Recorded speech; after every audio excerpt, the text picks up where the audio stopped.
ये pressure gradient force की direction में मूव करेगा। फ्लूइड मूव कर रहा है, इसका मतलब फ्लूइड रेस्ट में नहीं है। ध्यान से सुनिए, फ्लूइड मूव कर रहा है, इसका मतलब फ्लूइड रेस्ट में नहीं है। अब देखिए, मैकेनिकल इक्विलिब्रियम की कंडीशन क्या होती है। ये सिस्टम मैकेनिकल इक्विलिब्रियम में तभी होगा जब through out the system Subscribe and press the bell icon, and never miss any update from Easy Mechanical Engineering. Hello दोस्तों, क्या हाल? सब बढ़िया? सब बढ़िया ही होना चाहिए। तो अपने प्रीवियस लेक्चर्स में हम काफ़ी कुछ डिस्कस कर चुके हैं, कई टॉपिक्स के बारे में हम बात कर चुके हैं, जैसे कि सिस्टम सराउंडिंग बाउंड्री के बारे में हम बात कर चुके हैं, types of boundaries, types of system के बारे में हम बात कर चुके हैं, थर्मोडाइनमिक्स क्या है, थर्मोडाइनमिक्स पढ़ने के पीछे हमारा क्या एम है, मैक्रोस्कोपिक और माइक्रोस्कोपिक अप्रोच के बारे में हम बात कर चुके हैं, प्योर सब्सटेंसेस के बारे में भी हम बात कर चुके हैं, और अपने लास्ट लेक्चर में मैं आप लोगों को थर्मोडाइनमिक प्रॉपर्टीज के बारे में भी बता चुका हूं।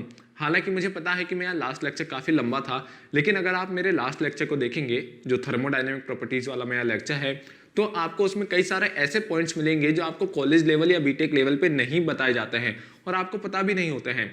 लेकिन अगर आप आईएएस और गेट पॉइंट ऑफ व्यू से तैयारी कर रहे हैं तो आपके लिए वो पॉइंट्स काफ़ी ज़्यादा इंपॉर्टेंट है। और जितने भी टेक्निकल कॉम्पिटिटिव एग्जामिनेशंस होते हैं, सभी के पॉइंट ऑफ व्यू से काफ़ी ज़्यादा इंपॉर्टेंट पॉइंट्स हमने थर्मोडायनेमिक प्रॉपर्टीज़ वाले लेक्चर में डिस्कस किए हैं। वहाँ मैंने आपको एक एक प्रॉपर्टी को एग्जाम्पल से समझाया है। इंटेंसिव प्रॉपर्टीज़ क्या होती हैं, एक्सटेंसिव प्रॉपर्टीज़ क्या होती हैं, सभी के एग्जाम्पल्स मैंने दिए हैं। 12-13 प्रॉपर्टीज़ के बारे में मैंने आप लोगों को वहाँ बताया है, इनके एग्जाम्पल्स दिए हैं कि इंटेंसिव प्रॉपर्टीज़ किन्हें कहते हैं, एक्सटेंसिव प्रॉपर्टीज किन्हें कहते हैं। तो सारी की सारी चीज़ों को मैंने एग्जांपल के थ्रू वहाँ समझाने की कोशिश की है। साथ ही साथ हमने कई सारे ऐसे पॉइंट्स भी डिस्कस किए हैं जो किसी भी, जितने भी आप कॉम्पिटिटिव एग्जाम्स दोगे, जितने भी टेक्निकल कॉम्पिटिटिव एग्जाम्स दोगे जहाँ थर्मोडायनेमिक्स आपका एक सब्जेक्ट होगा, तो वहाँ अगर थर्मोडायनेमिक प्रॉपर्टीज से रिलेटेड कोई भी क्वेश्चन आएगा तो आप इजीली उस क्वेश्चन को सॉल्व कर पाएंगे। तो इसलिए मेरा लेक्चर वो काफ़ी ज़्यादा लेंदी है। ऐसा नहीं है कि मैं शॉर्ट में उस लेक्चर को नहीं बना सकता था, काफ़ी शॉर्ट में मैं उस लेक्चर को बना सकता हूँ, लेकिन जो पॉइंट्स मैंने वहाँ डिस्कस किए हैं वो आपके लिए काफ़ी ज़्यादा इंपॉर्टेंट है। इसलिए मैं आपको बार बार ये कह रहा हूँ कि जिन्होंने मेरा थर्मोडायनेमिक प्रॉपर्टीज़ का लेक्चर नहीं देखा है तो प्लीज़ जाके मेरे थर्मोडायनेमिक प्रॉपर्टीज़ के लेक्चर को देखिए, आपको वहाँ बहुत कुछ सीखने को मिलेगा। वहाँ हमने ये भी डिस्कस किया है कि थर्मोडायनेमिक प्रॉपर्टीज़ को पॉइंट फंक्शन क्यों कहते हैं, क्यों थर्मोडायनेमिक प्रॉपर्टीज़ पाथ पे डिपेंड नहीं करती हैं, और किस कारण से हम थर्मोडायनेमिक प्रॉपर्टीज़ को एग्जैक्ट डिफरेंशियल्स कहते हैं, या क्यों थर्मोडायनेमिक प्रॉपर्टीज़ एग्जैक्ट डिफरेंशियल्स कहलाती हैं। काफ़ी सारी चीज़ें वहाँ हमने डिस्कस की हैं अपने प्रीवियस लेक्चर में। तो अगर आप में से किसी ने भी मेरा प्रीवियस लेक्चर नहीं देखा है या मेरे बाकी के प्रीवियस लेक्चर्स भी नहीं देखे हैं, तो डिस्क्रिप्शन में मैंने थर्मोडायनेमिक्स प्लेलिस्ट का लिंक दिया हुआ है। उस लिंक पे जब आप क्लिक करेंगे तो आपको मेरे सारे के सारे लेक्चर्स सीरियल वाइज देखने को मिल जाएंगे। ठीक है, अब बात करते हैं आज की वीडियो की। आज के इस वीडियो में हम जिस टॉपिक के बारे में बात करने वाले हैं उसका नाम है थर्मोडायनेमिक इक्विलिब्रियम। ठीक है, काफी आसान सा टॉपिक है, कोई ज्यादा दिक्कत वाली बात नहीं है, इजीली समझ में आ जाएगा, लेकिन इंपॉर्टेंट है। ऐसा नहीं है कि इंपॉर्टेंट टॉपिक नहीं है।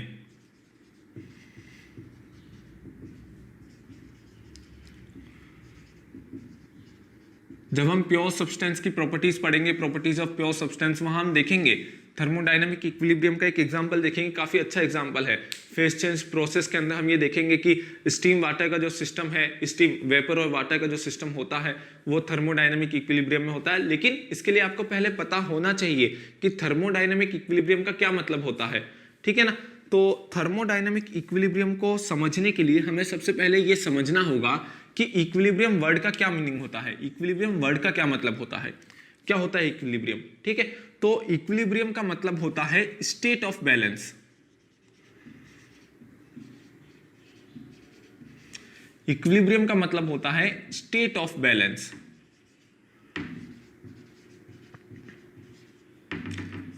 इक्विलिब्रियम का मतलब क्या होता है, स्टेट ऑफ बैलेंस। इस दुनिया में जितनी भी फिजिकल एंटिटीज हैं, चाहे वो लिविंग थिंग्स हो चाहे नॉन लिविंग थिंग्स हो, सभी अपनी बैलेंस्ड स्टेट में रहना चाहती हैं। इस दुनिया में जितनी भी फिजिकल एंटिटीज हैं सभी क्या रहना चाहती हैं, अपनी बैलेंस्ड स्टेट में रहना चाहती हैं। चाहे हम बात करें ह्यूमंस की यानी कि लिविंग थिंग्स की, चाहे हम बात करें नॉन लिविंग थिंग्स की, ऑब्जेक्ट्स की अगर हम बात करें, तो सभी अपनी इक्विलिब्रियम स्टेट यानी कि सभी अपनी बैलेंस्ड स्टेट में रहना चाहती हैं। लिविंग बीइंग्स जैसे कि हम हो गए, ह्यूमंस हो गए, हम भी क्या रहना चाहते हैं, अपनी बैलेंस्ड स्टेट में रहना चाहते हैं। हम हमेशा ये चाहते हैं कि हम अपनी बैलेंस्ड स्टेट में रहें। ठीक है। अगर हमसे कोई अपनी हमारी बैलेंस्ड स्टेट को छीनने की कोशिश करता है, हमारी इक्विलिब्रियम स्टेट को छीनने की कोशिश करता है, तो हम वापस अपनी इक्विलिब्रियम स्टेट, अपनी बैलेंस्ड स्टेट को अचीव करने की कोशिश करते हैं। यही होता है नॉन लिविंग थिंग्स में भी, यानी कि डिफरेंट डिफरेंट ऑब्जेक्ट्स में भी। फॉर एग्जाम्पल पेंडुलम का ही एग्जाम्पल ले लेते हैं हम। ये एक पेंडुलम है, ये इसकी मीन पोजीशन है। इस पेंडुलम की मीन पोजीशन क्या है? ये है। ये पेंडुलम इस वक्त अपनी इक्विलिब्रियम स्टेट में है, यानी कि अपनी बैलेंस्ड स्टेट में है, ये ऑसिलेट नहीं हो रहा है। तो पेंडुलम की इक्विलिब्रियम स्टेट इसकी कहाँ है? मीन पोजीशन पे है। तो पेंडुलम की जो इक्विलिब्रियम स्टेट है, इसकी जो बैलेंस्ड स्टेट है, वो इसकी क्या है? मीन पोजीशन पे है। अगर हम इस पेंडुलम को इसकी मीन पोजीशन से, यानी कि इसकी इक्विलिब्रियम स्टेट से डेविएट करने की कोशिश करें, फॉर एग्जांपल अगर मैं इस पेंडुलम को राइट साइड में डेविएट करूं, तो ये क्या होगा? ये ऑसिलेट करना स्टार्ट कर देगा। ये क्या करेगा? ऑसिलेट करना स्टार्ट कर देगा, और धीरे धीरे क्या होगा? एम्पलीट्यूड कम होता जाएगा इसके ऑसिलेशन का, और धीरे धीरे वापस ये अपनी मीन पोजीशन पे, यानी कि अपनी बैलेंस्ड स्टेट में आ जाएगा, यानी कि अपनी इक्विलिब्रियम कंडीशन में आ जाएगा।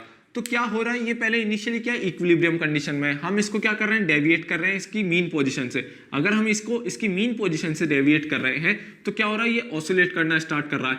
तो धीरे धीरे क्या होगा? इसका ऑसिलेशन का जो एम्पलीट्यूड है वो कम होता जाएगा। ये वापस क्या कर लेगा? अपनी इक्विलिब्रियम स्टेट को अचीव कर लेगा, यानी कि अपनी मीन पोजीशन पे आ जाएगा।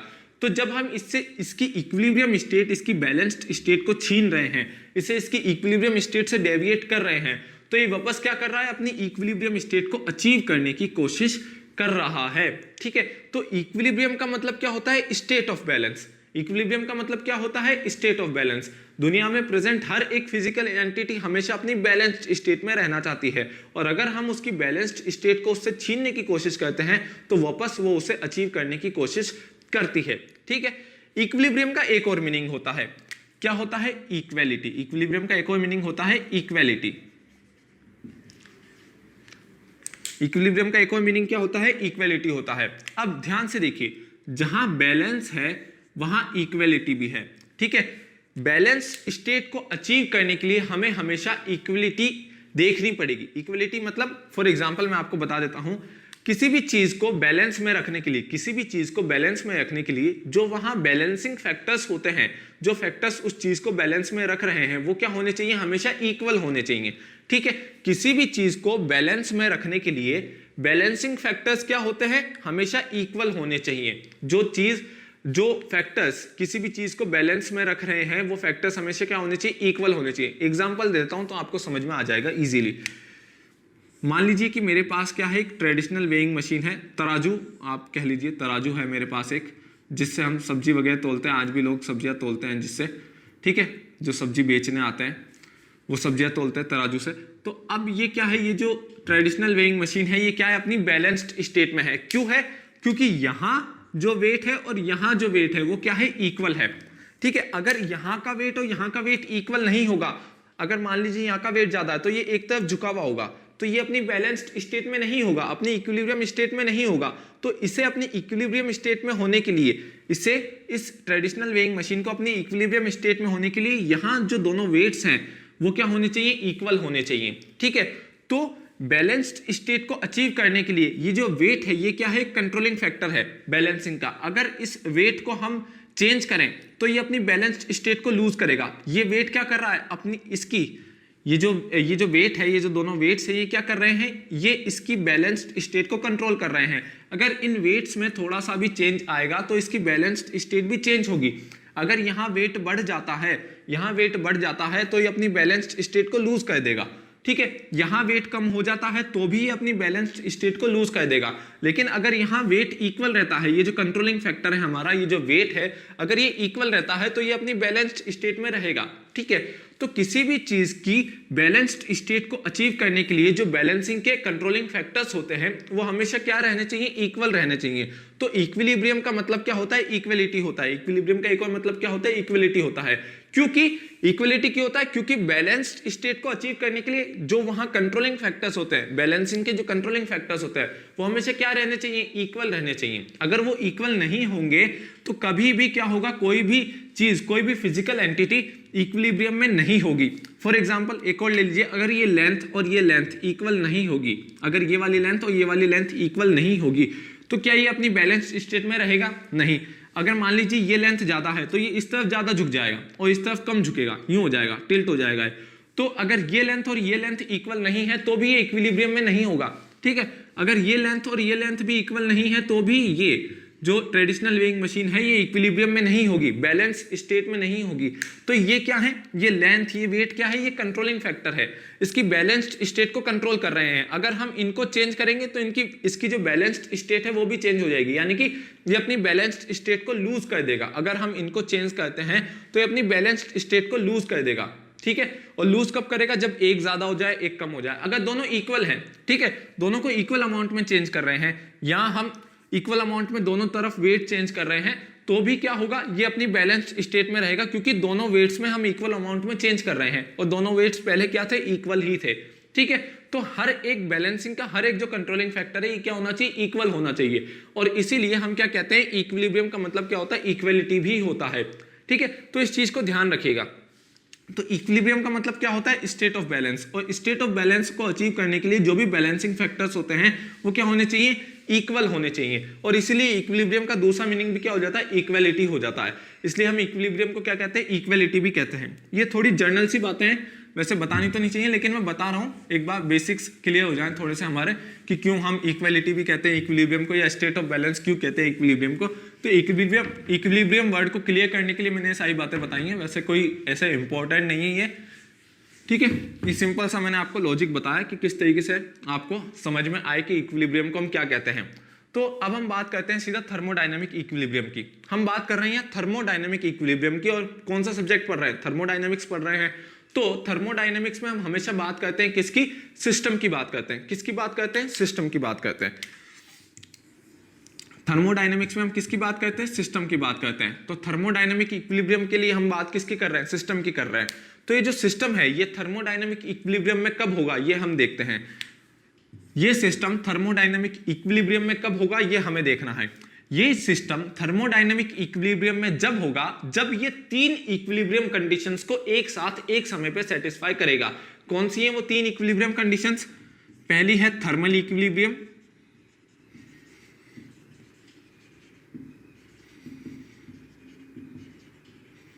दूसरी है मैकेनिकल इक्विलिब्रियम,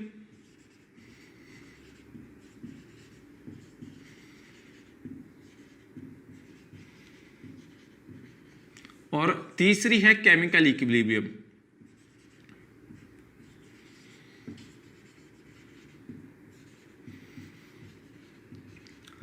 तो कोई भी सिस्टम थर्मोडायनेमिक्स में, कोई भी सिस्टम थर्मोडायनेमिक इक्विलिब्रियम में तभी होगा जब वो इन तीनों इक्विलिब्रियम कंडीशंस को एक साथ एक ही समय पे सेटिस्फाई करेगा। यानी कि ये सिस्टम अगर थर्मल इक्विलिब्रियम में है, अगर मैकेनिकल इक्विलिब्रियम में है, और अगर केमिकल इक्विलिब्रियम में है, तो ही ये सिस्टम थर्मोडायनेमिक इक्विलिब्रियम में होगा। लेकिन अगर मान लीजिए ये सिस्टम थर्मल इक्विलिब्रियम में है, मैकेनिकल इक्विलिब्रियम में है, लेकिन ये सिस्टम केमिकल इक्विलिब्रियम में नहीं है, तो ये सिस्टम थर्मोडायनेमिक इक्विलिब्रियम में नहीं होगा। या यूं कह लीजिए कि अगर ये सिस्टम थर्मल इक्विलिब्रियम में है लेकिन ये मैकेनिकल और केमिकल इक्विलिब्रियम में नहीं है, तो भी ये सिस्टम थर्मोडायनेमिक इक्विलिब्रियम में नहीं होगा। तो इस सिस्टम को थर्मोडायनेमिक इक्विलिब्रियम में होने के लिए इन तीनों इक्विलिब्रियम कंडीशंस को एक साथ एक समय पे सेटिस्फाई करना होगा। तो अगर ये तीनों इक्विलिब्रियम कंडीशंस ये सिस्टम एक साथ एक समय पे सेटिस्फाई कर रहा है, तो ही ये सिस्टम हमारा थर्मोडायनेमिक इक्विलिब्रियम में कहलाएगा। ठीक है, तो अब हम ये समझते हैं कि थर्मल इक्विलिब्रियम क्या होता है, मैकेनिकल और केमिकल इक्विलिब्रियम क्या होता है। सबसे पहले बात कर लेते हैं थर्मल इक्विलिब्रियम की।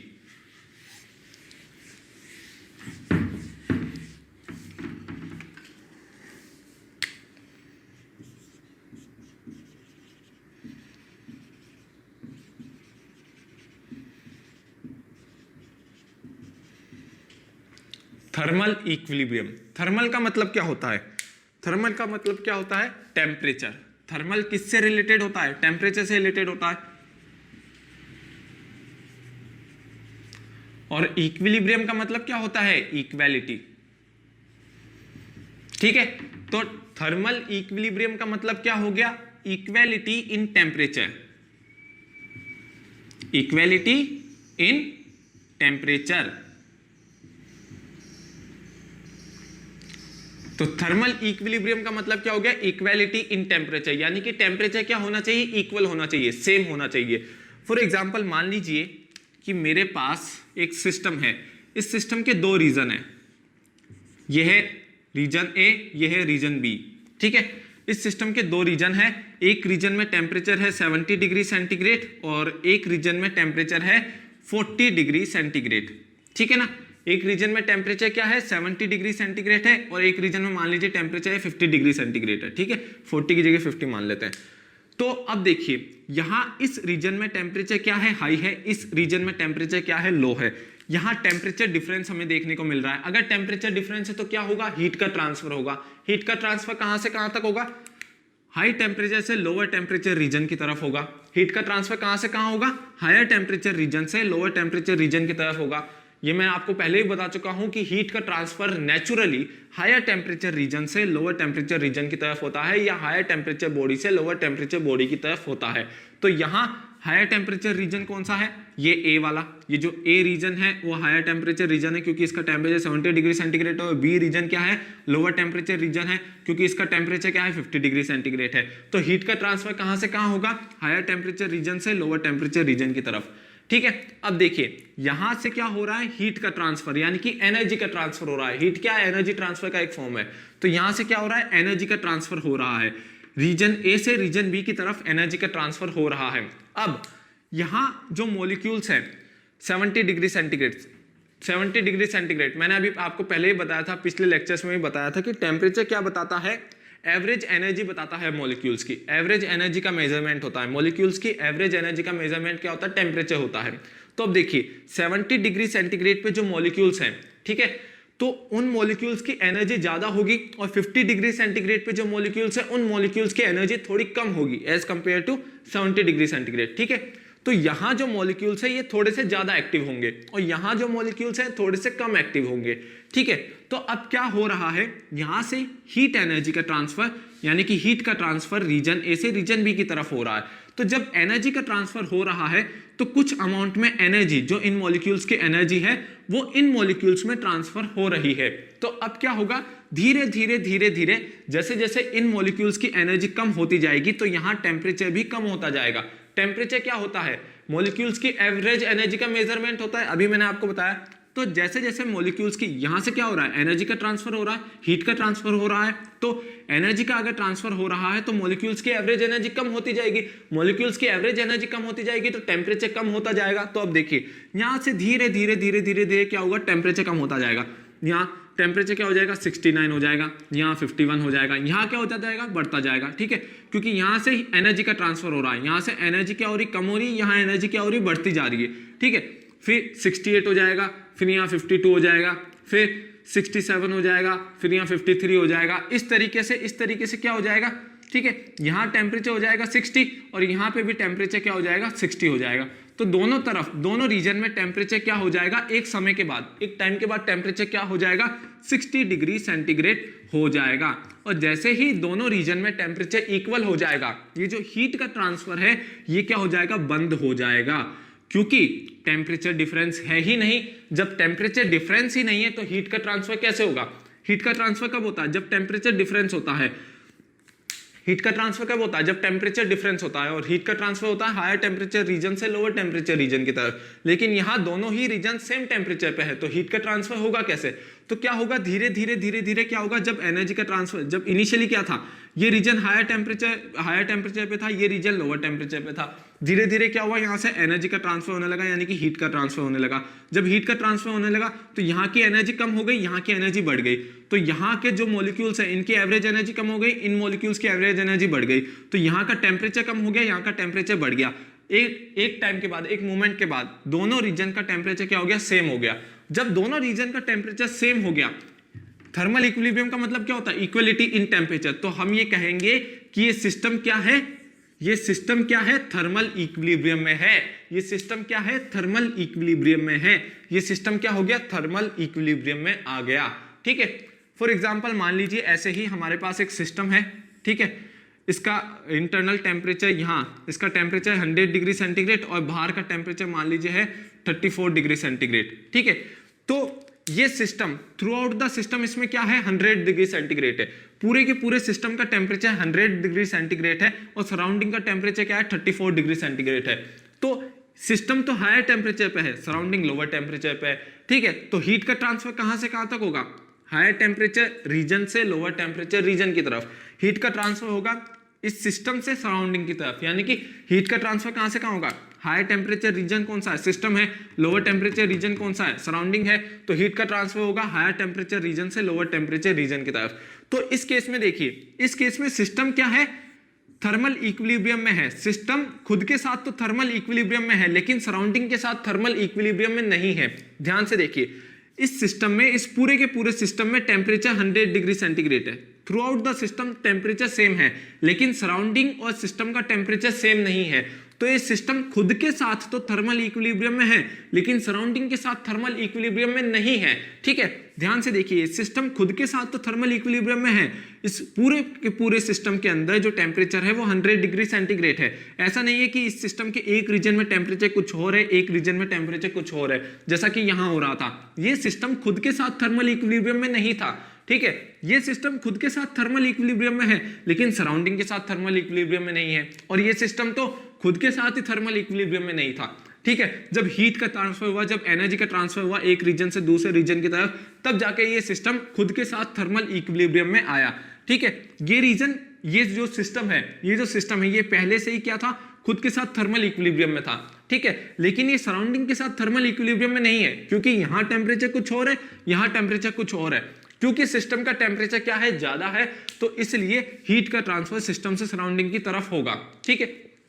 तो दो कंडीशंस हो सकती है, या तो सिस्टम खुद के साथ थर्मल इक्विलिब्रियम में नहीं होगा या फिर सिस्टम सराउंडिंग के साथ थर्मल इक्विलिब्रियम में नहीं होगा। और दोनों ही केसेस में क्या होगा, जब सिस्टम खुद के साथ थर्मल इक्विलिब्रियम में नहीं है तब भी सिस्टम के अंदर एक रीजन से दूसरे रीजन की तरफ एनर्जी का ट्रांसफर होगा, और जब सिस्टम सराउंडिंग के साथ थर्मल इक्विलिब्रियम में नहीं है तब भी सिस्टम से सराउंडिंग की तरफ या सराउंडिंग से सिस्टम की तरफ एनर्जी का ट्रांसफर हमें देखने को मिलेगा, यानी कि हीट का ट्रांसफर हमें देखने को मिलेगा।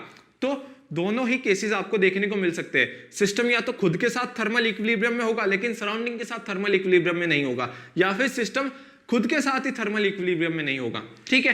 तो दोनों ही केसेस में जब सिस्टम थर्मल इक्विलिब्रियम में नहीं होता है तो वहां क्या होता है, हीट का ट्रांसफर होता है। हीट का ट्रांसफर होने के बाद क्या होता है, सिस्टम थर्मल इक्विलिब्रियम में आ जाता है। तो क्या हो रहा है, यहाँ सिस्टम क्या कर रहा है, अपनी इक्विलिब्रियम कंडीशन को अचीव करने की कोशिश कर रहा है, थर्मल इक्विलिब्रियम को अचीव करने की कोशिश कर रहा है। यहां भी क्या कर रहा है, सिस्टम क्या कर रहा है, इसके टेम्परेचर के बराबर आने की कोशिश कर रहा है। जैसे जैसे यहां से एनर्जी का ट्रांसफर होता जाएगा सिस्टम का टेम्परेचर कम होता जाएगा, ठीक है। जैसे जैसे यहां से एनर्जी का ट्रांसफर होता जाएगा सिस्टम का टेम्परेचर कम होता जाएगा और एक समय बाद सराउंडिंग के टेम्परेचर के इक्वल हो जाएगा, ठीक है। इसी तरीके से यहाँ देखिए, यहाँ क्या हो रहा था, जैसे जैसे यहाँ से एनर्जी का ट्रांसफर होता था रीजन ए में से, यहाँ का टेम्परेचर कम होता जा रहा था, यहाँ का टेम्परेचर बढ़ता जा रहा था, और एक समय बाद ये दोनों रीजन एक ही टेम्परेचर पे आ गए। तो दोनों ही केसेस आपको देखने को मिल सकते हैं। कई केसेस में सिस्टम खुद के साथ ही थर्मल इक्विलिब्रियम में नहीं होगा, और कई केसेस में सिस्टम खुद के साथ तो थर्मल इक्विलिब्रियम में होगा लेकिन सराउंडिंग के साथ थर्मल इक्विलिब्रियम में नहीं होगा। तो अब देखिए एग्जांपल दे लेते हैं एक और।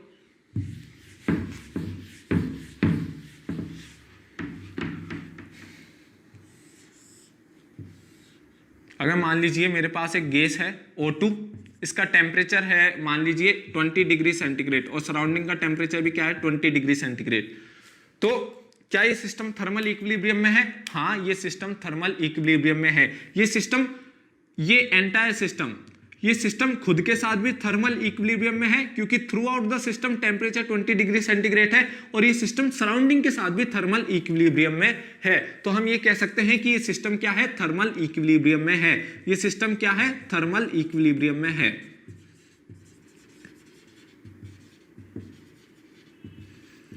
ठीक है, तो ये सिस्टम क्या है, थर्मल इक्विलिब्रियम में है। ये सिस्टम खुद के साथ भी थर्मल इक्विलिब्रियम में है और सराउंडिंग के साथ भी थर्मल इक्विलिब्रियम में है। अब बात कर लेते हैं मैकेनिकल इक्विलिब्रियम की।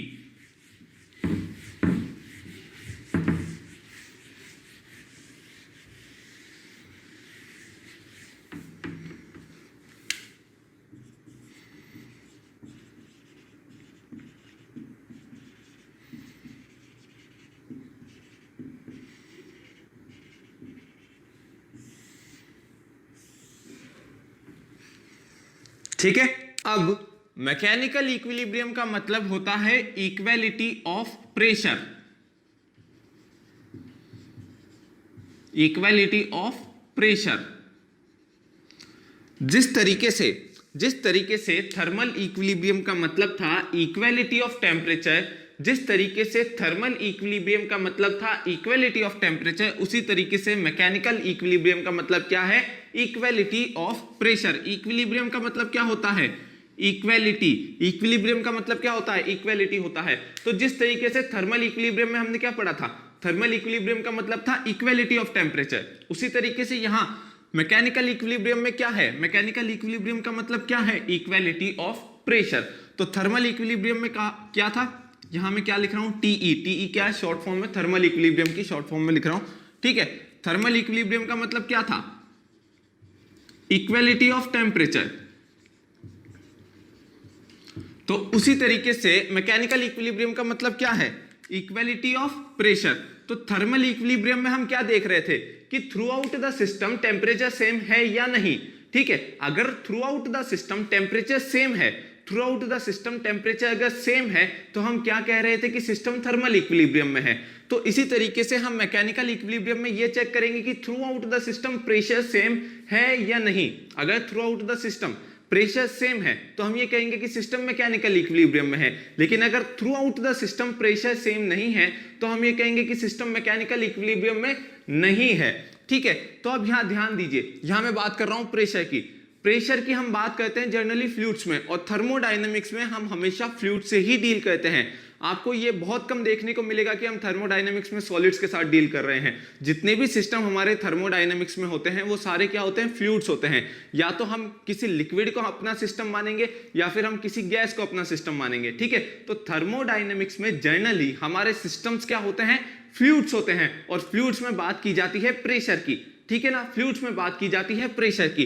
तो हम क्या कर रहे थे, अब देखिए थर्मल इक्विलिब्रियम के केस में हम क्या कर रहे थे, हमारे पास एक सिस्टम था और मान लीजिए अगर इस सिस्टम में टेम्परेचर क्या है, 40 डिग्री सेंटीग्रेड है, और अगर ये 40 degree centigrade throughout the system same है, throughout the system temperature क्या है, 40 डिग्री सेंटीग्रेड ही है, तो हम क्या कह रहे थे कि सिस्टम किस में है, थर्मल इक्विलिब्रियम में है, थर्मल इक्विलिब्रियम में है। लेकिन अगर क्या हो रहा था, अगर सिस्टम में टेम्परेचर सेम नहीं था, मान लीजिए ये एक रीजन है, ये एक रीजन है। ठीक है, इस रीजन में टेम्परेचर 60 डिग्री सेंटीग्रेड है, इस रीजन में टेम्परेचर 40 डिग्री सेंटीग्रेड है। तो अगर इस तरीके का कोई केस हो रहा था कि throughout the system temperature same है ही नहीं, थ्रू आउट द सिस्टम हमें टेम्परेचर अलग अलग देखने को मिल रहा है, इस रीजन में टेम्परेचर कुछ और देखने को मिल रहा है और इस रीजन में टेम्परेचर कुछ और देखने को मिल रहा है, तो हम क्या कह रहे थे कि सिस्टम थर्मल इक्विलिब्रियम में नहीं है। In this case, system is not in thermal equilibrium. System is not in thermal equilibrium.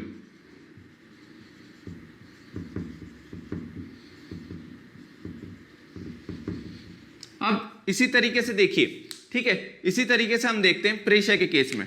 अगर throughout the system pressure क्या है, सेम है, मान लीजिए प्रेशर क्या है, 1 बार है, और थ्रू आउट द सिस्टम पूरे के पूरे सिस्टम में प्रेशर यूनिफॉर्म है, पूरे के पूरे सिस्टम में प्रेशर 1 बार ही देखने को मिल रहा है। अगर पूरे के पूरे सिस्टम में प्रेशर 1 बार ही है, पूरे के पूरे सिस्टम में प्रेशर क्या है, यूनिफॉर्म है, तो हम क्या कहेंगे कि ये सिस्टम किस में है, मैकेनिकल इक्विलिब्रियम में है।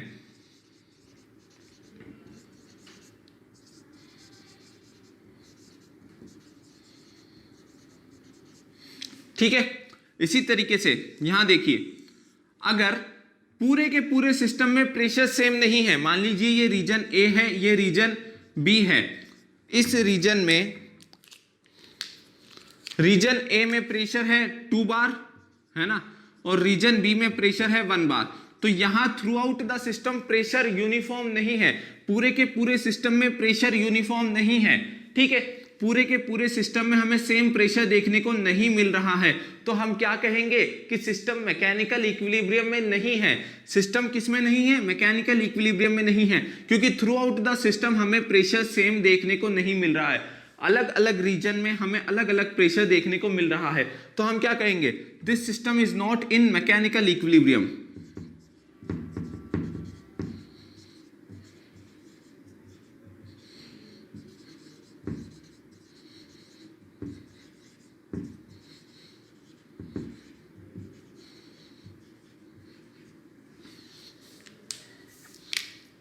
ठीक है, अब देखिए यहां क्या हो रहा था, थर्मल इक्विलिब्रियम में हमने एक और चीज देखी थी, अगर सिस्टम का temperature through out the system का टेम्परेचर सेम है, लेकिन सिस्टम का टेम्परेचर और सराउंडिंग का टेम्परेचर क्या है, अलग अलग है।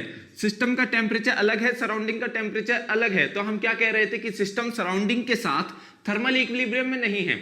अगर सिस्टम का टेम्परेचर अलग था और सराउंडिंग का टेम्परेचर अलग था, तो हम क्या कह रहे थे कि सिस्टम सराउंडिंग के साथ थर्मल इक्विलिब्रियम में नहीं है। सिस्टम खुद के साथ तो थर्मल इक्विलिब्रियम में है, लेकिन सराउंडिंग के साथ थर्मल इक्विलिब्रियम में नहीं है। यहां सराउंडिंग का और सिस्टम का टेम्परेचर सेम नहीं है। थर्मल इक्विलिब्रियम में हम इक्वलिटी ऑफ टेम्परेचर की बात करते हैं, तो इक्वलिटी ऑफ टेम्परेचर का मतलब कि सिस्टम और सराउंडिंग का टेम्परेचर भी सेम होना चाहिए। थ्रू आउट द सिस्टम तो टेम्परेचर सेम होना ही चाहिए, लेकिन सिस्टम और सराउंडिंग का टेम्परेचर भी सेम होना चाहिए। तो अगर सिस्टम और सराउंडिंग का टेम्परेचर सेम नहीं था, तो हम क्या कह रहे थे कि सिस्टम सराउंडिंग के साथ थर्मल इक्विलिब्रियम में नहीं है। सिस्टम खुद के साथ तो थर्मल इक्विलिब्रियम में है, पूरे के पूरे सिस्टम में तो टेम्परेचर सेम है, लेकिन सिस्टम का और सराउंडिंग का टेम्परेचर सेम नहीं है। तो उस केस में हम क्या कह रहे थे कि सिस्टम सराउंडिंग के साथ थर्मल इक्विलिब्रियम में नहीं है। लेकिन अगर यही टेम्परेचर 40 डिग्री सेंटीग्रेड होता, सराउंडिंग का टेम्परेचर क्या होता, 40 डिग्री सेंटीग्रेड होता, तो हम क्या कहते कि सिस्टम सराउंडिंग के साथ थर्मल इक्विलिब्रियम में है। ठीक है, हम क्या कहते हैं कि सिस्टम सराउंडिंग के साथ थर्मल इक्विलिब्रियम में है। सिस्टम खुद के साथ तो थर्मल इक्विलिब्रियम में है ही, लेकिन सिस्टम सराउंडिंग के साथ भी थर्मल इक्विलिब्रियम में है। इसी तरीके से बात होती है प्रेशर की। अगर बाहर एटमॉस्फेरिक प्रेशर क्या होता है, 1 बार होता है। अगर एटमॉस्फेरिक प्रेशर बाहर क्या है, 1 बार है। अगर बाहर का प्रेशर जो है 1 बार है और सिस्टम के अंदर का प्रेशर भी 1 बार है, तो हम क्या कहेंगे कि सिस्टम सराउंडिंग के साथ भी मैकेनिकल इक्विलिब्रियम में है। सिस्टम का प्रेशर और सराउंडिंग का एटमॉस्फेरिक प्रेशर सेम है, सिस्टम का जो प्रेशर है वो एटमॉस्फेरिक प्रेशर के बराबर है, तो हम क्या कहेंगे कि सिस्टम सराउंडिंग के साथ भी मैकेनिकल इक्विलिब्रियम में है। लेकिन मान लीजिए अगर सिस्टम का प्रेशर यहाँ 5 बार होता, ठीक है, सिस्टम का प्रेशर क्या होता, 5 बार होता, ठीक है, तो हम क्या कहेंगे कि सिस्टम सराउंडिंग के साथ मैकेनिकल इक्विलिब्रियम में नहीं है। थ्रू आउट द सिस्टम तो प्रेशर सेम है, throughout the system pressure same है, थ्रू आउट द सिस्टम क्या है, प्रेशर सेम है, throughout the system pressure क्या है, 5 बार है, लेकिन सिस्टम और सराउंडिंग का प्रेशर सेम नहीं है। ठीक है ना, तो इसलिए हम क्या कहेंगे कि सिस्टम सराउंडिंग के साथ मैकेनिकल इक्विलिब्रियम में नहीं है, सिस्टम खुद के साथ तो मैकेनिकल इक्विलिब्रियम में है। थ्रू आउट द सिस्टम तो प्रेशर सेम है, लेकिन सिस्टम और सराउंडिंग का प्रेशर सेम नहीं है। तो सराउंडिंग का जो प्रेशर है अगर वो सेम होता है, अगर वो सिस्टम के प्रेशर के सेम होता है, सिस्टम का प्रेशर भी सराउंडिंग के प्रेशर के बराबर होता है, तो हम क्या कहेंगे कि सिस्टम सराउंडिंग के साथ भी मैकेनिकल इक्विलिब्रियम में है। ठीक है, तो ये सारी बातें होती है। मैकेनिकल इक्विलिब्रियम में हमें क्या चेक करना होता है, प्रेशर की इक्वालिटी को चेक करना होता है, और थर्मल इक्विलिब्रियम में हमें टेम्परेचर की इक्वालिटी को चेक करना होता है। मैकेनिकल इक्विलिब्रियम में हम ये देखते हैं कि throughout the system pressure same है या नहीं है, ठीक है, और थर्मल इक्विलिब्रियम में हम ये देखते हैं कि throughout the system temperature same है या नहीं है। अब देखिए, अगर throughout the system temperature same नहीं होता है, अगर throughout the system temperature same नहीं होता है, इस रीजन में टेम्परेचर कुछ और है और इस रीजन में टेम्परेचर कुछ और है, तो क्या होता है, टेम्परेचर डिफरेंस की वजह से हीट का ट्रांसफर होता है एक रीजन से दूसरे रीजन की तरफ। ठीक है, थ्रू आउट द सिस्टम अगर टेम्परेचर सेम नहीं है, तो टेम्परेचर डिफरेंस की वजह से एक रीजन से दूसरे रीजन में हीट का ट्रांसफर होगा, और वो कैसे होगा, हायर टेम्परेचर रीजन से लोअर टेम्परेचर रीजन की तरफ। हीट ट्रांसफर की डायरेक्शन क्या होगी, हायर टेम्परेचर रीजन से लोअर टेम्परेचर रीजन की तरफ हीट का ट्रांसफर होगा ड्यू टू टेम्परेचर डिफरेंस। ठीक है, टेम्परेचर डिफरेंस की वजह से क्या हो रहा है, हीट का ट्रांसफर हो रहा है, टेम्परेचर डिफरेंस की वजह से क्या हो रहा है, हीट का ट्रांसफर हो रहा है। तो through out the system temperature same नहीं है, टेम्परेचर का डिफरेंस हमें देखने को मिल रहा है अलग अलग रीजन में, तो इसलिए क्या हो रहा है, टेम्परेचर डिफरेंस की वजह से क्या हो रहा है, हीट का ट्रांसफर हो रहा है। ठीक है, थर्मल इक्वालिटी को अचीव करने के लिए, ठीक है ना, ये जो है थर्मल इक्विलिब्रियम को अचीव करने के लिए क्या हो रहा है, एक रीजन से दूसरे रीजन की तरफ क्या हो रहा है, हीट का ट्रांसफर हो रहा है। अब इधर देखिए, throughout the region pressure same नहीं है, throughout the region pressure same नहीं है, throughout the system, sorry throughout the region नहीं, throughout the system pressure क्या है, सेम नहीं है। इस रीजन में प्रेशर अलग है, इस रीजन में प्रेशर अलग है। जैसे कि इस रीजन में टेम्परेचर अलग था, इस रीजन में टेम्परेचर अलग था, तो हीट का ट्रांसफर हमें देखने को मिल रहा था टेम्परेचर डिफरेंस की वजह से, हायर टेम्परेचर रीजन से लोअर टेम्परेचर रीजन की तरफ। इसी तरीके से अब इसमें भी कुछ ऐसा ही होगा। यहाँ क्या होगा, यहाँ इस रीजन में प्रेशर अलग है, इस रीजन में प्रेशर अलग है, तो इस लेयर के अक्रॉस, इस पर्टिकुलर लेयर के अक्रॉस हमें प्रेशर का डिफरेंस देखने को मिल रहा है। जब भी किसी सरफेस के अक्रॉस हमें प्रेशर का डिफरेंस देखने को मिलता है, तो उस सरफेस के across pressure gradient force act करता है। जब भी किसी सरफेस के अक्रॉस हमें प्रेशर का डिफरेंस देखने को मिलता है तो उस सरफेस के across pressure gradient force act करता है। ठीक है, क्या एक्ट करता है? प्रेशर ग्रेडियंट फोर्स एक्ट करता है। और प्रेशर ग्रेडियंट फोर्स के एक्ट करने की डायरेक्शन क्या होती है? हायर प्रेशर से लोअर प्रेशर की तरफ। ठीक है, तो प्रेशर ग्रेडियंट फोर्स किस डायरेक्शन में एक्ट करेगा? हायर प्रेशर से लोअर प्रेशर की तरफ। इस लेयर के अक्रॉस प्रेशर का डिफरेंस हमें देखने को मिल रहा है। ठीक है, क्योंकि इस लेयर के अक्रॉस प्रेशर का डिफरेंस देखने को मिल रहा है, इसलिए यहां इस लेयर के across pressure gradient force act करेगा और इस प्रेशर ग्रेडियंट फोर्स की डायरेक्शन होगी हायर प्रेशर से लोअर प्रेशर की तरफ। ठीक है, अब जब भी प्रेशर ग्रेडियंट फोर्स एक्ट करता है तो वहां उस प्रेशर ग्रेडियंट फोर्स के एक्ट होने के कारण एक्सीलरेशन होता है। ठीक है, जब भी प्रेशर ग्रेडियंट फोर्स एक्ट करता है तो प्रेशर ग्रेडियंट फोर्स के एक्ट होने के कारण जिस डायरेक्शन में प्रेशर ग्रेडियंट फोर्स एक्ट कर रहा है उस डायरेक्शन में क्या होगा? एक्सीलरेशन होगा। तो इसका मतलब ये फ्लूइड क्या करेगा? एक्सीलरेट करेगा, मूव करेगा। ठीक है, इस फ्लूइड का क्या होगा? एक्सीलरेशन होगा इस डायरेक्शन में, ये फ्लूइड इस डायरेक्शन में मूव करेगा। ठीक है, तो इसका मतलब क्या है? यहां प्रेशर का डिफरेंस है, throughout the system pressure same नहीं है, प्रेशर का डिफरेंस हमें देखने को मिल रहा है। अगर प्रेशर का डिफरेंस हमें देखने को मिल रहा है तो यहाँ प्रेशर ग्रेडियंट फोर्स एक्ट करेगा हाई प्रेशर से लो प्रेशर की तरफ। Due to pressure gradient force यहाँ एक्सीलरेशन जनरेट होगा। एक्सीलरेशन जनरेट होगा तो ये जो फ्लूइड है ये प्रेशर ग्रेडियंट फोर्स की डायरेक्शन में मूव करेगा। ठीक है ना, ये प्रेशर ग्रेडियंट फोर्स की डायरेक्शन में मूव करेगा। फ्लूइड मूव कर रहा है, इसका मतलब फ्लूइड रेस्ट में नहीं है। ध्यान से सुनिए, फ्लूइड मूव कर रहा है इसका मतलब फ्लूइड रेस्ट में नहीं है। अब देखिए, मैकेनिकल इक्विलिब्रियम की कंडीशन क्या होती है? ये सिस्टम मैकेनिकल इक्विलिब्रियम में तभी होगा जब through out the system pressure क्या होगा? सेम होगा। Through out the system pressure क्या होगा? सेम होगा। ये फ्लूइड क्या होगा? मैकेनिकल इक्विलिब्रियम में तभी होगा जब through out the system pressure क्या होगा? सेम होगा। मान लीजिए थ्रू आउट द सिस्टम अगर प्रेशर सेम है, ठीक है, थ्रू आउट द सिस्टम अगर प्रेशर सेम है, मान लीजिए प्रेशर 1.5 बार है। ठीक है, तो through out the system pressure क्या है? सेम है। अगर throughout the system pressure same है तो यहां हमें कहीं भी प्रेशर डिफरेंस देखने को नहीं मिल रहा है। अगर यहां कोई भी प्रेशर डिफरेंस नहीं देखने को मिल रहा है तो यहां प्रेशर ग्रेडियंट फोर्स एक्ट नहीं करेगा। ठीक है, ये कंडीशन क्या है? मैकेनिकल इक्विलिब्रियम की कंडीशन है।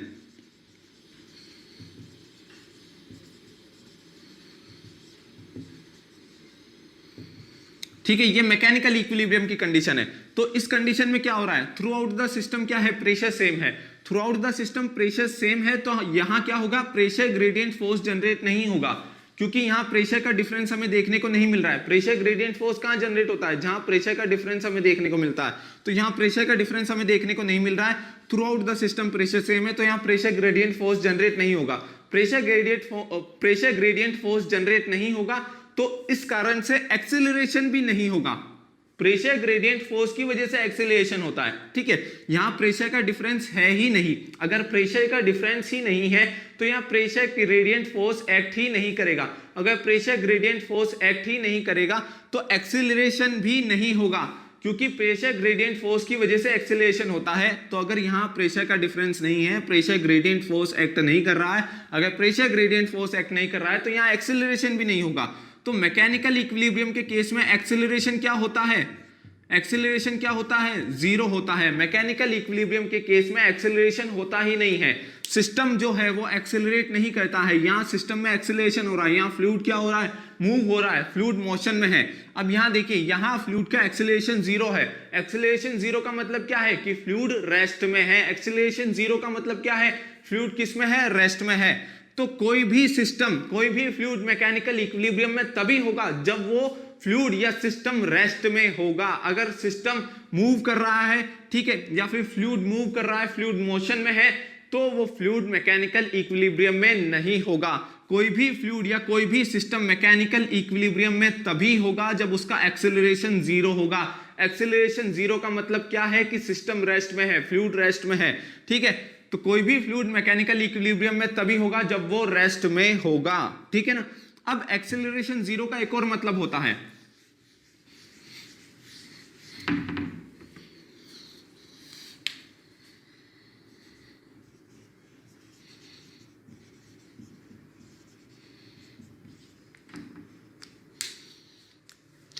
एक्सीलरेशन जीरो होने के दो मतलब होते हैं। पहला मतलब अभी मैंने आपको बताया, एक्सीलरेशन जीरो का मतलब रेस्ट में है, सिस्टम क्या है, रेस्ट में है। सिस्टम क्या है, रेस्ट में है। एक्सीलरेशन जीरो होने का मतलब क्या है, सिस्टम क्या है, रेस्ट में है। ठीक है, एक्सीलरेशन जीरो होने का एक और मतलब होता है, ध्यान से देखिए। एक्सीलरेशन क्या होता है, dv by dt, change in velocity upon change in time. ठीक है, एक्सीलरेशन जीरो है, इसका मतलब क्या है, dv बाई dt क्या है, जीरो है। ठीक है, अब देखिए dv बाई dt जीरो कब होगा, dv बाई dt जीरो कब होगा, जब dv जीरो होगा। ठीक है, dv बाई dt जीरो कब होगा, जब dv जीरो होगा, यानी कि चेंज इन वेलोसिटी जीरो होगी। ठीक है, चेंज इन वेलोसिटी क्या होता है, final velocity minus initial velocity, यानी कि final velocity minus initial velocity zero है। अगर final velocity minus initial velocity zero है, इसका मतलब फाइनल वेलोसिटी बराबर है इनिशियल वेलोसिटी के। फाइनल वेलोसिटी किसके बराबर है, इनिशियल वेलोसिटी के बराबर है। इसका मतलब क्या है, वेलोसिटी क्या है, कांस्टेंट है। तो अगर फ्लूइड रेस्ट में है या फिर अगर फ्लूइड मूव कर रहा है तो कांस्टेंट वेलोसिटी के साथ मूव कर रहा है। फ्लूइड की वेलोसिटी या सिस्टम की वेलोसिटी हर एक पॉइंट पे टाइम के साथ कांस्टेंट है, तो भी हम क्या कहेंगे कि फ्लूइड का एक्सेलरेशन जीरो है और फ्लूइड मैकेनिकल इक्विलिब्रियम में है। ठीक है, तो एक्सेलरेशन जीरो होने का मतलब क्या होता है, या तो रेस्ट या फिर कांस्टेंट वेलोसिटी। ठीक है, तो दो कंडीशन होंगी यहां। अगर फ्लूइड रेस्ट में है, सिस्टम रेस्ट में है, तो हम ये कहेंगे कि सिस्टम मैकेनिकल इक्विलिब्रियम में है।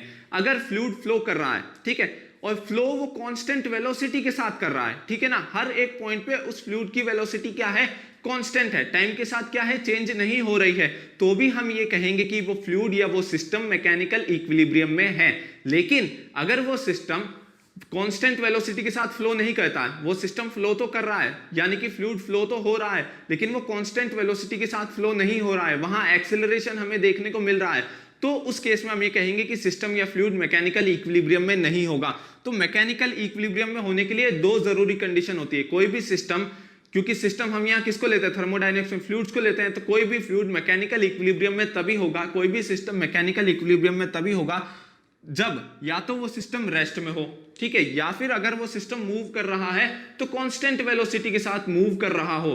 कांस्टेंट वेलोसिटी के साथ फ्लूइड क्या हो रहा हो, एक्सपेंड हो रहा हो, कांस्टेंट वेलोसिटी के साथ फ्लूइड क्या हो रहा हो, कंप्रेस हो रहा हो। ठीक है ना, तो कांस्टेंट वेलोसिटी के साथ उसमें क्या हो रहा हो, मोशन हो रहा हो। तो अगर हर एक पॉइंट पे फ्लूइड की वेलोसिटी कांस्टेंट होगी, टाइम के साथ चेंज नहीं होगी, तो भी हम ये कहेंगे कि वो फ्लूइड या वो सिस्टम क्या है, मैकेनिकल इक्विलिब्रियम में है। और अगर फ्लूइड रेस्ट में है या सिस्टम रेस्ट में है, मूव ही नहीं कर रहा है, बिल्कुल रेस्ट में है, तो भी हम ये कहेंगे कि सिस्टम क्या है, मैकेनिकल इक्विलिब्रियम में है। तो ये दो कंडीशंस होती है मैकेनिकल इक्विलिब्रियम की। अब आपको क्या एक एग्जांपल देता हूं जिससे आपको इजीली समझ में आ जाएगा, ठीक है ना।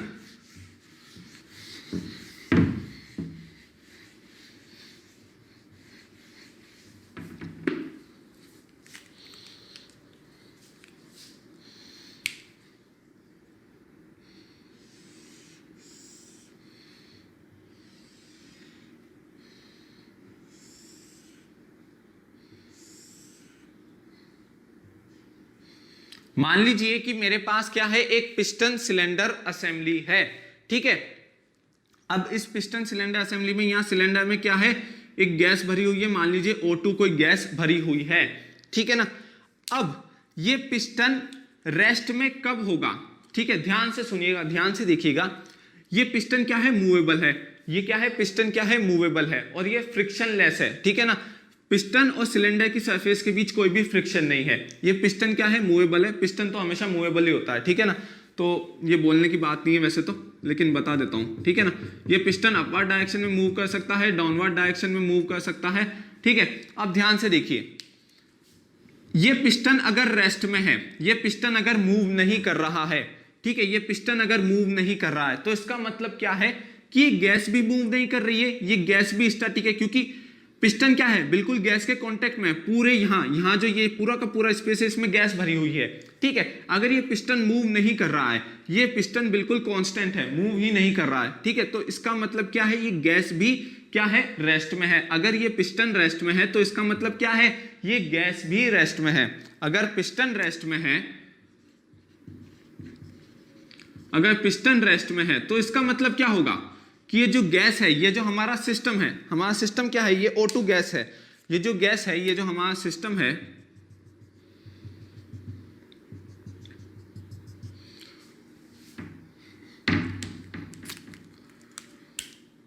गैस लिख लीजिए या फिर सिस्टम लिख लीजिए, ठीक है।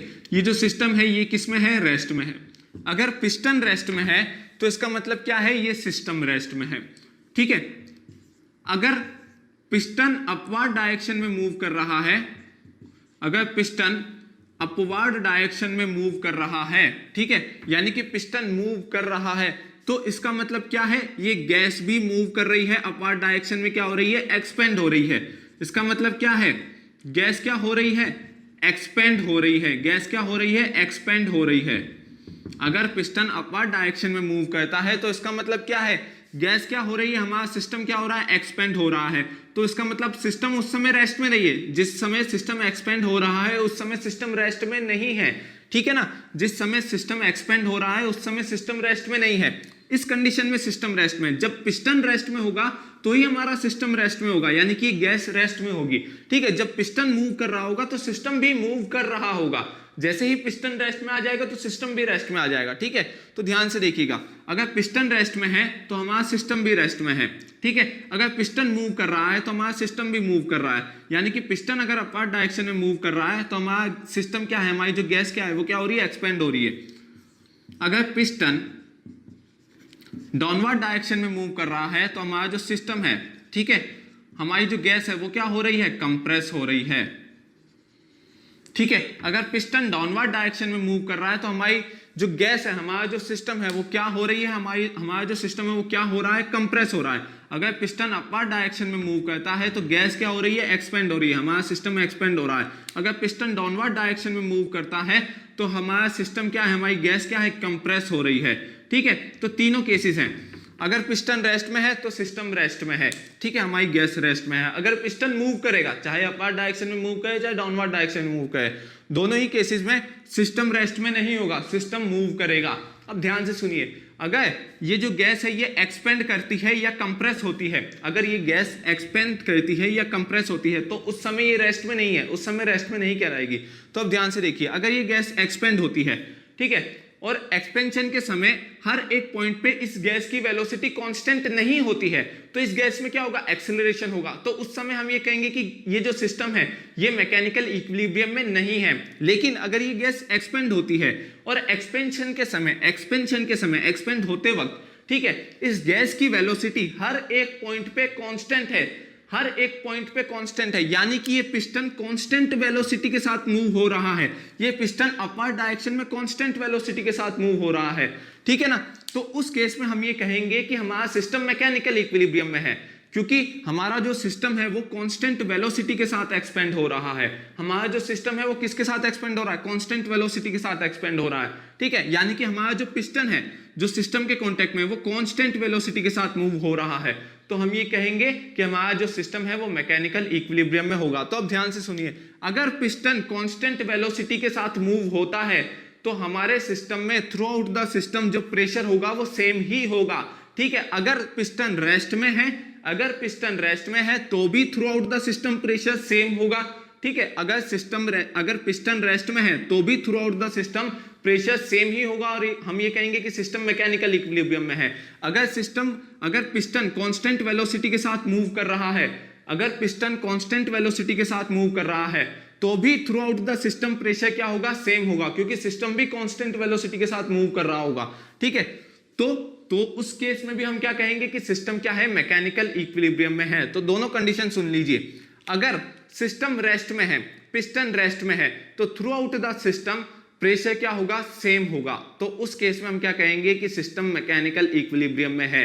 अगर पिस्टन कांस्टेंट वेलोसिटी के साथ मूव कर रहा है, सिस्टम कांस्टेंट वेलोसिटी के साथ एक्सपेंड या कंप्रेस हो रहा है, तो उस केस में भी हम ये कहेंगे कि सिस्टम में through out the system pressure क्या है, सेम बना हुआ है और सिस्टम मैकेनिकल इक्विलिब्रियम में है। लेकिन अगर पिस्टन कांस्टेंट वेलोसिटी के साथ मूव नहीं करता है, पिस्टन कांस्टेंट वेलोसिटी के साथ ऊपर या नीचे नहीं जा रहा है, तो सिस्टम भी कांस्टेंट वेलोसिटी के साथ मूव नहीं कर रहा होगा, तो उस केस में हम क्या कहेंगे कि सिस्टम के अंदर प्रेशर का डिफरेंस है, सिस्टम के अंदर एक्सेलरेशन है और सिस्टम मैकेनिकल इक्विलिब्रियम में नहीं है। तो मैकेनिकल इक्विलिब्रियम के दो केसेस कौन से हो गए, ठीक है।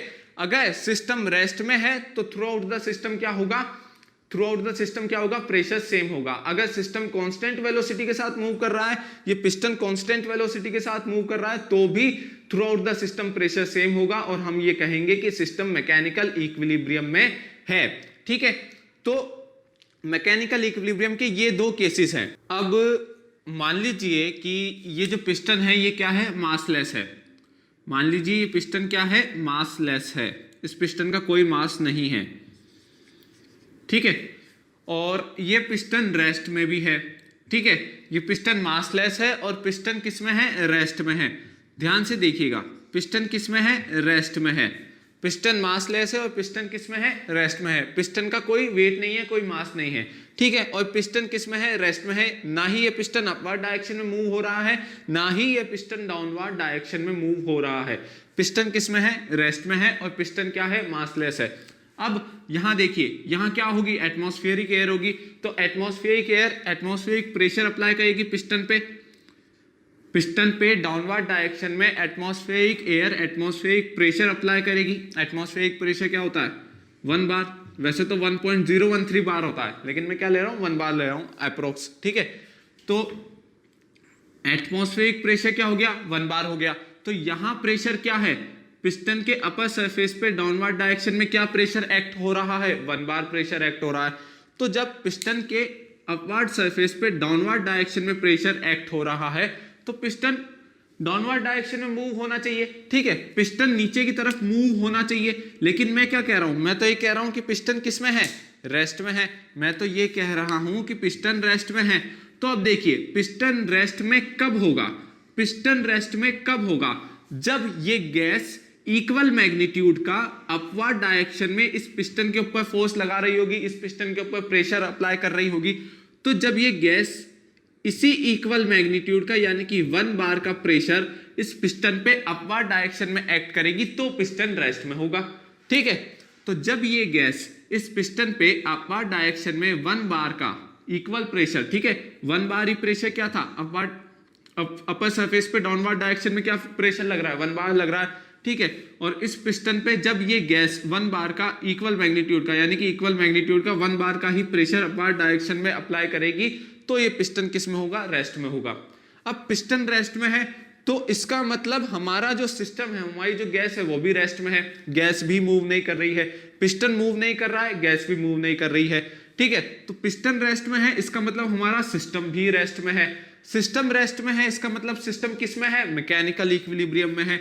सिस्टम रेस्ट में है, इसका मतलब किस में है, सिस्टम मैकेनिकल इक्विलिब्रियम में है।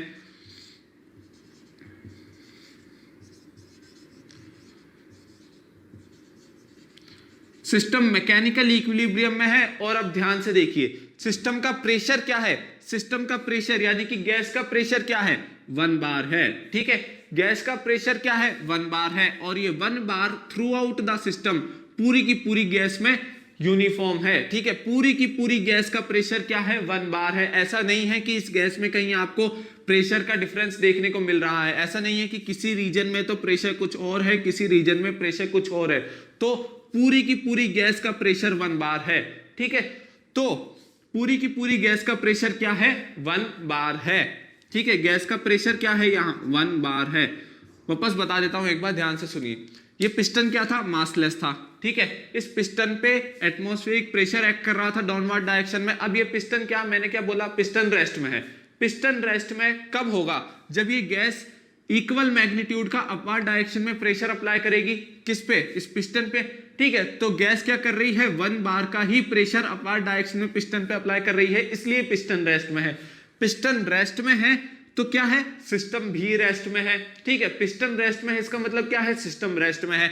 सिस्टम रेस्ट में है, इसका मतलब क्या है, सिस्टम मैकेनिकल इक्विलिब्रियम में है, ठीक है। तो सिस्टम मैकेनिकल इक्विलिब्रियम में है, इसका मतलब क्या है कि थ्रू आउट द सिस्टम, ठीक है, throughout the system pressure क्या है, सेम है। तो इस गैस का pressure through out the gas, इस गैस का प्रेशर क्या है, सेम है। और इस गैस का प्रेशर क्या है, 1 बार है। इस गैस का प्रेशर क्या है, 1 बार है, ठीक है। अब देखिए यहां क्या होगा, अब मान लेते हैं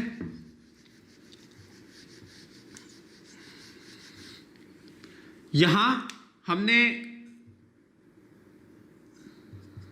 यहां क्या है, मान लेते हैं यहां जो प्रेशर है वो क्या है, गैस का प्रेशर क्या है इस केस में हम मान लेते हैं, ठीक है, गैस का प्रेशर क्या है 5 बार है, ठीक है, इस केस में हम मान लेते हैं कि गैस का प्रेशर क्या है 5 बार है।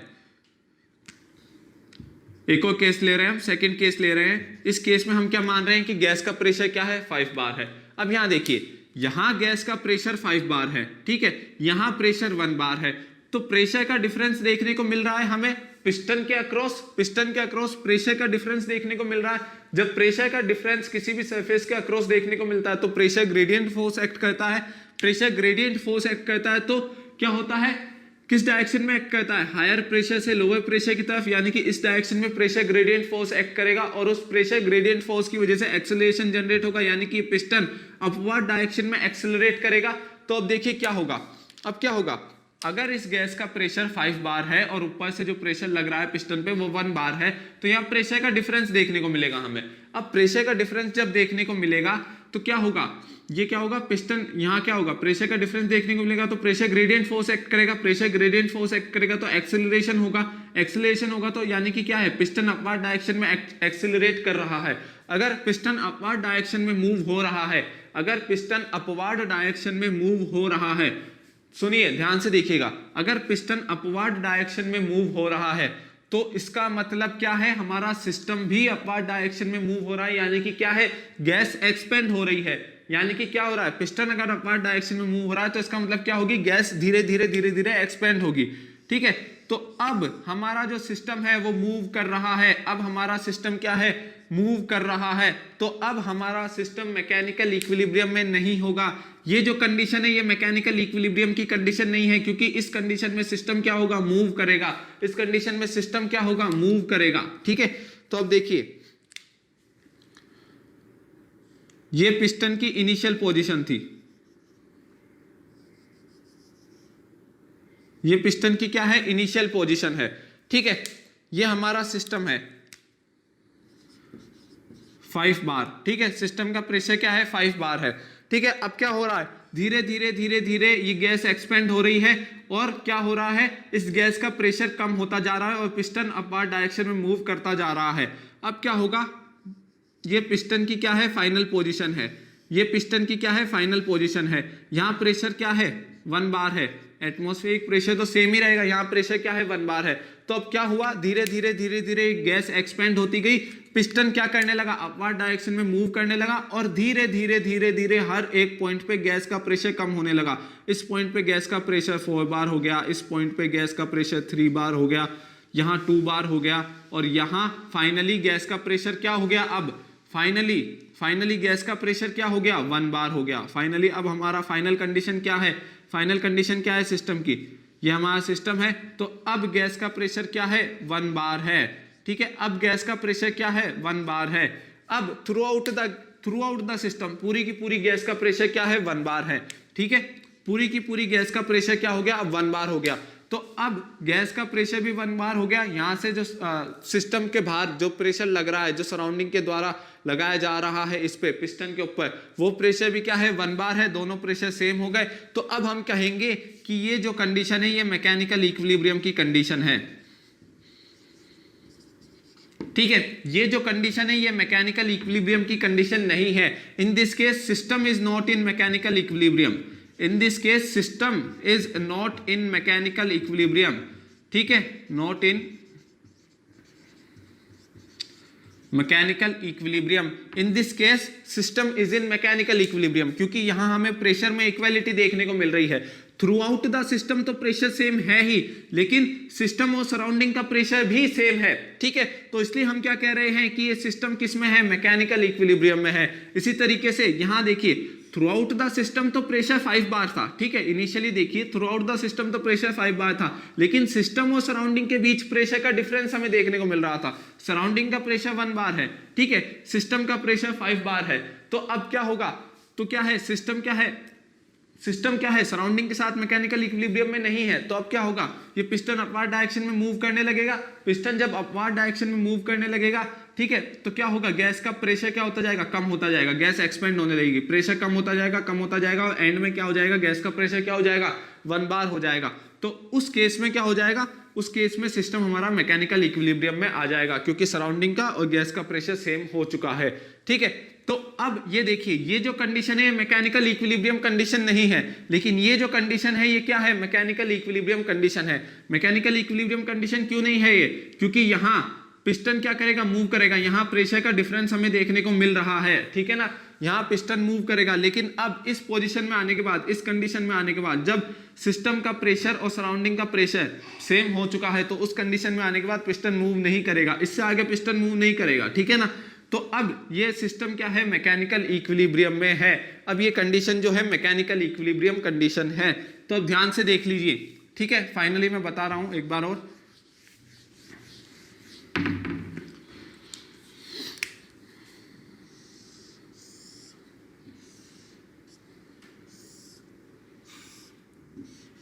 ये 1 बार है, मान लीजिए O2 गैस है और ये भी 1 बार है, गैस का प्रेशर भी 1 बार है। तो क्या ये सिस्टम मैकेनिकल इक्विलिब्रियम में है? हाँ, ये सिस्टम मैकेनिकल इक्विलिब्रियम में है। ऐसे ही ये देखिए,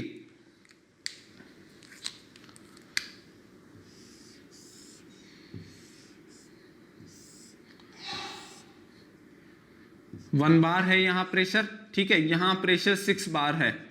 ठीक है, तो क्या ये सिस्टम मैकेनिकल इक्विलिब्रियम में है? नहीं, ये सिस्टम मैकेनिकल इक्विलिब्रियम में नहीं है, क्योंकि यहाँ हमें प्रेशर का डिफरेंस देखने को मिल रहा है। ये पिस्टन अपवर्ड डायरेक्शन में मूव कर सकता है। ठीक है, तो ये सिस्टम भी मूव करेगा, सिस्टम मूव करेगा तो सिस्टम मैकेनिकल इक्विलिब्रियम में नहीं होगा। सिस्टम अगर रेस्ट में है तो ही सिस्टम मैकेनिकल इक्विलिब्रियम में है। अभी तक मैंने ये नहीं कहा कि सिस्टम कांस्टेंट वेलोसिटी के साथ मूव कर रहा है, मैंने ये कहा था कि यहाँ सिस्टम क्या कर रहा है, एक्सेलरेट कर रहा है, पिस्टन एक्सेलरेट कर रहा है। मैंने क्या कहा था कि पिस्टन एक्सेलरेट कर रहा है, पिस्टन एक्सेलरेट कर रहा है, इसका मतलब क्या है, सिस्टम भी एक्सेलरेट कर रहा है। और अगर सिस्टम एक्सेलरेट कर रहा है तो सिस्टम मैकेनिकल इक्विलिब्रियम में नहीं है। ठीक है, तो अभी मैंने ये नहीं बोला है कि सिस्टम कांस्टेंट वेलोसिटी के साथ मूव कर रहा है या पिस्टन कांस्टेंट वेलोसिटी के साथ मूव कर रहा है। अगर सिस्टम या पिस्टन कांस्टेंट वेलोसिटी के साथ मूव करता है तो उस केस में हम ये कहते हैं कि सिस्टम मैकेनिकल इक्विलिब्रियम में है। ठीक है, तो वो केस हम अभी यहाँ डिस्कस नहीं करेंगे, वो जब मैं आपको कांस्टेंट प्रेशर प्रोसेस पढ़ाऊंगा तो उस कंडीशन में मैं आपको बताऊंगा कि अगर क्या बोलते हैं, ये जो पिस्टन है हमारा, ये कांस्टेंट वेलोसिटी के साथ मूव करता है तो क्या होता है। ठीक है ना, तो वो बाद में हम डिस्कस करेंगे। ठीक है, तो अभी ये देख लीजिए, ये जो कंडीशन है सिंपल सी, ये जो कंडीशन है ये क्या है, कांस्टेंट प्रेशर, ये क्या है, throughout the system pressure constant है, क्या है, मैकेनिकल इक्विलिब्रियम की कंडीशन है। ये क्या है, मैकेनिकल इक्विलिब्रियम की कंडीशन नहीं है। तो अब फाइनली कंक्लूड कर लेते हैं। ठीक है ना, थर्मल इक्विलिब्रियम और मैकेनिकल इक्विलिब्रियम को एक साथ देख लेते हैं। ठीक है, यहां देखिए,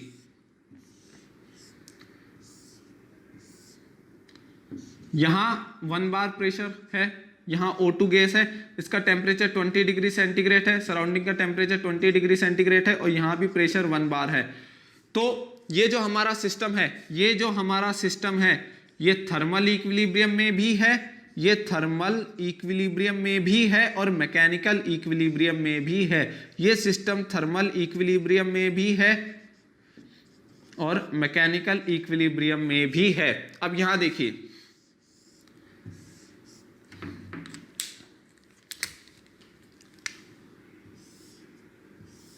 यहां 1 बार प्रेशर है, यहां O2 गैस है, 20 डिग्री सेंटीग्रेड टेम्परेचर है, यहां 6 बार प्रेशर है, यहां 20 डिग्री सेंटीग्रेड टेम्परेचर है।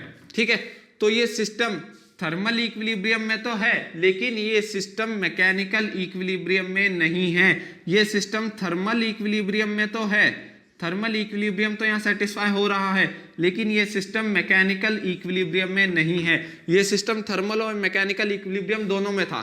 ठीक है ना, तो अब ये हो गई बात मैकेनिकल इक्विलिब्रियम की। अब हम बात कर लेते हैं केमिकल इक्विलिब्रियम की। ठीक है, अब हम बात कर लेते हैं किसकी, केमिकल इक्विलिब्रियम की।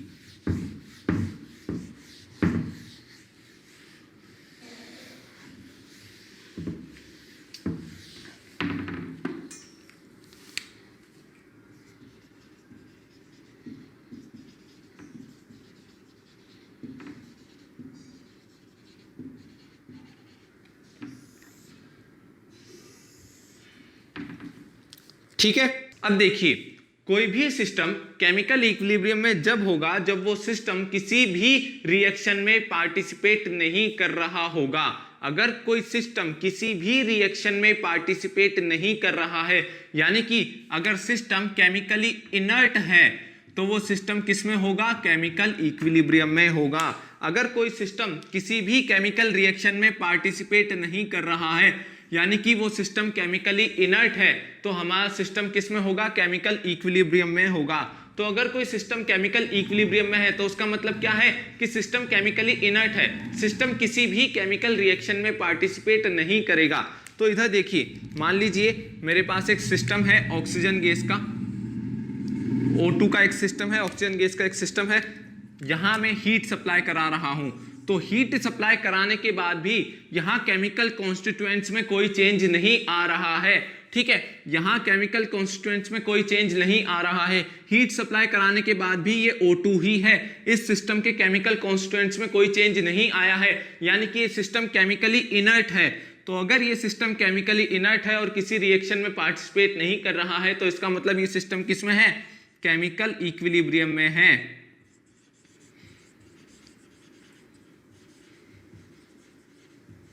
ठीक है, तो अगर कोई सिस्टम किसी भी केमिकल रिएक्शन में पार्टिसिपेट नहीं करता है तो इसका मतलब क्या है? वो सिस्टम केमिकल इक्विलिब्रियम में है। ठीक है ना। अब यहां ध्यान से देखिए, यहां इस सिस्टम में through out the system chemical composition same है। इस सिस्टम में through out the system chemical composition same है।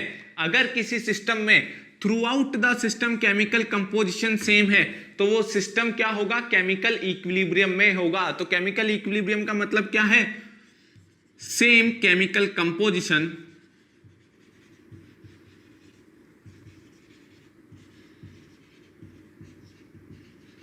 Throughout the system.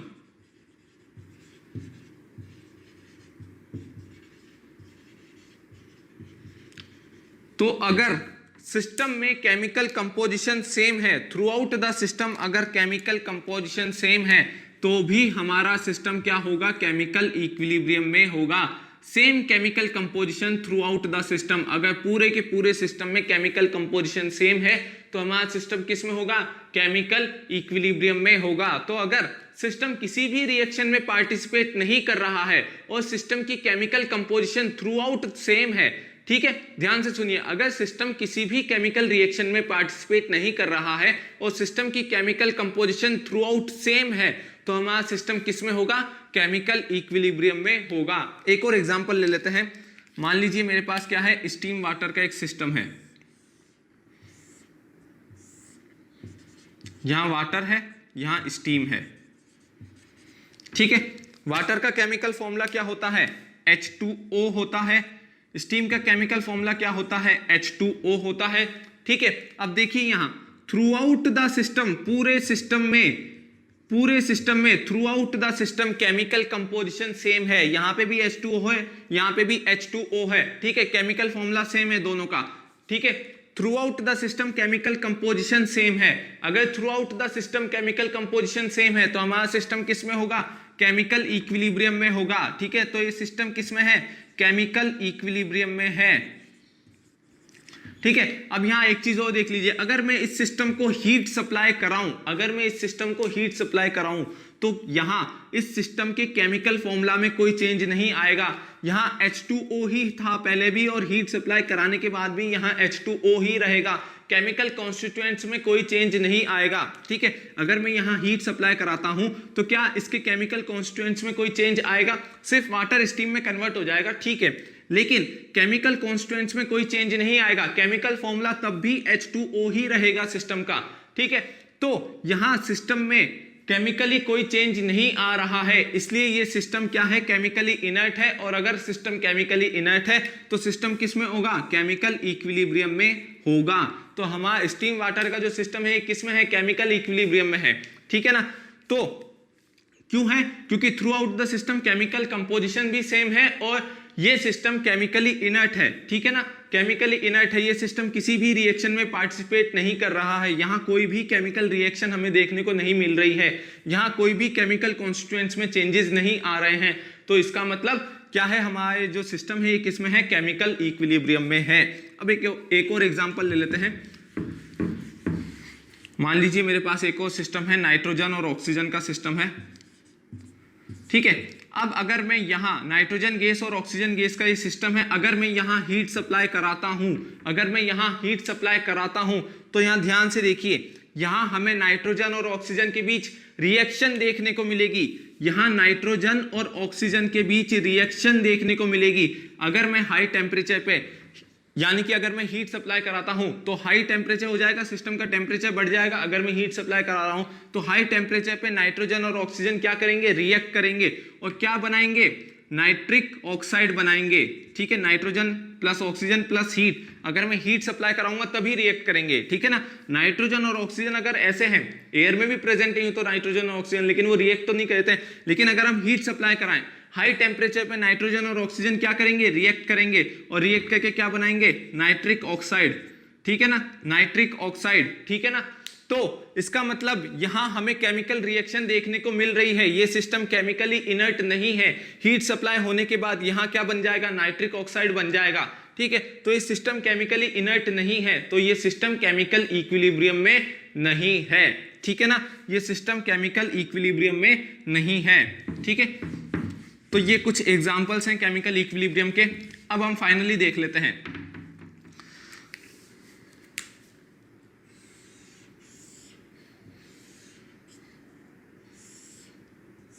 मान लीजिए यहां हमारे पास क्या है, पिस्टन सिलेंडर असेंबली है और इसमें क्या है, गैस है, ऑक्सीजन गैस भरी हुई है, ठीक है। इस गैस का प्रेशर 1 बार है, ठीक है। यहाँ एटमॉस्फेरिक प्रेशर भी 1 बार है और इस गैस का टेम्परेचर 20 डिग्री सेंटीग्रेड है, ठीक है। यहाँ बाहर का टेम्परेचर भी 20 डिग्री सेंटीग्रेड है। तो अब देखिए, ये जो हमारा सिस्टम है ये थर्मल इक्विलिब्रियम में है,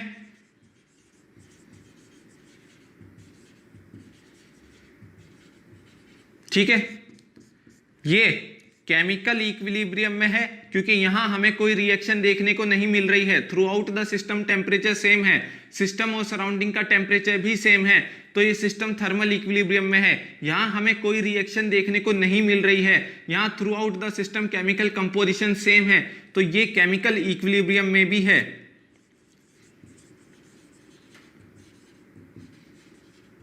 और through out the system pressure same है, ठीक है। Throughout the system pressure same है, तो ये सिस्टम मैकेनिकल इक्विलिब्रियम में भी है,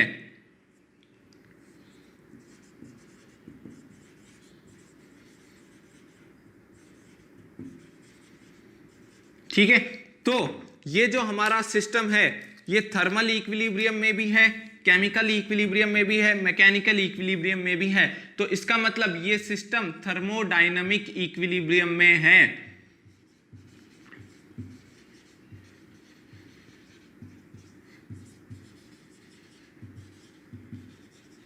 इसका मतलब क्या है, ये सिस्टम थर्मोडायनामिक इक्विलिब्रियम में है।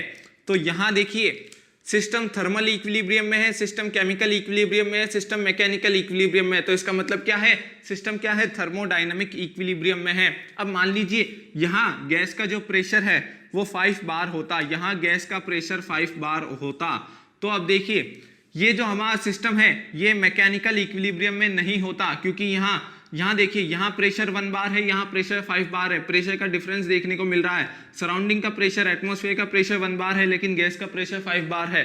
तो यहाँ क्या होगा, पिस्टन अपवर्ड डायरेक्शन में मूव करेगा। इसका मतलब हमारा सिस्टम रेस्ट में नहीं है, सिस्टम मूव करेगा। सिस्टम मूव करेगा तो सिस्टम मैकेनिकल इक्विलिब्रियम में नहीं है। अगर सिस्टम मैकेनिकल इक्विलिब्रियम में नहीं है, थर्मल इक्विलिब्रियम में है, केमिकल इक्विलिब्रियम में है, लेकिन सिस्टम मैकेनिकल इक्विलिब्रियम में नहीं है, तो हमारा सिस्टम थर्मोडायनामिक इक्विलिब्रियम में भी नहीं है, ठीक है। तो ये है आज का हमारा टॉपिक, ये है कंप्लीट एक्सप्लेनेशन थर्मोडायनामिक इक्विलिब्रियम का, ठीक है। तो अगर आपको मेरे इस लेक्चर में कोई भी क्वेरी हो तो आप कमेंट सेक्शन में लिख सकते हैं। और अगर आपने यहाँ तक वीडियो देख ली है तो प्लीज़ वीडियो को लाइक ज़रूर कीजिएगा, अपने दोस्तों के साथ शेयर कीजिएगा और चैनल को सब्सक्राइब करना मत भूलिएगा। अगली वीडियो में मिलते हैं, तब तक के लिए थैंक यू।